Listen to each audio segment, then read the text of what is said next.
Holiday traditions like cross-country travel and Friendsgivings can all put a serious dent in your wallet. But if you're smart, there are ways that you can actually spend to reward yourself.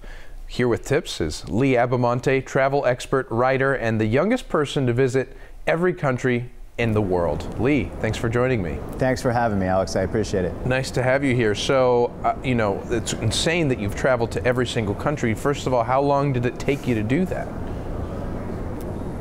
It actually took me about 13 years to do it, but I always say I wasn't really trying to do it until I started trying to do it. Right. And would you say you have a favorite place that you've been to?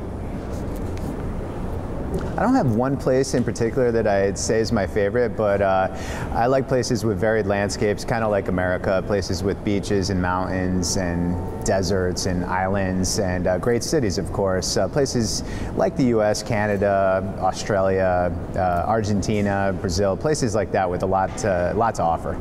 Well, and you know, people tend to travel to the same locations, the same spots, but if they're looking for sort of a non-traditional place to go, what do you recommend for the holidays? Yeah, people definitely tend to do that. People are creatures of habit, but I always try to tell people to kind of get out of their comfort zone and try something new. And that's the coolest thing about travel. You get to see the world, see different cultures, and they become less strange to you. And that's the whole beauty of it.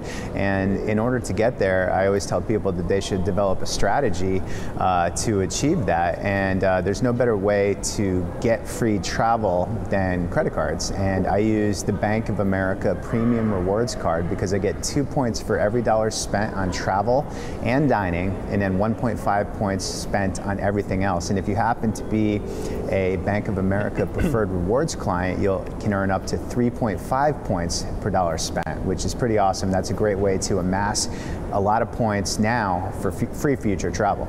Yeah, very good advice. So that must mean that you have millions of travel points, right? Yeah, I have a few, definitely probably up in the millions, but I don't hoard them. I definitely use them and spend them because you can't take them with you, you know?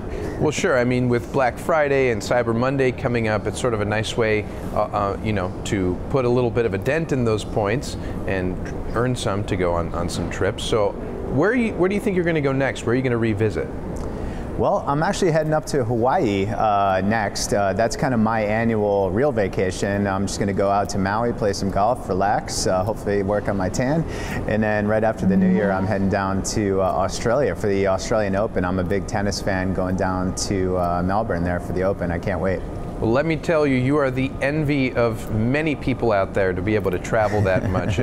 So many people have wanderlust these days and just aren't able to have the time to do it. So good job on that. Nice place you put yourself in. And Lee, thanks for joining me.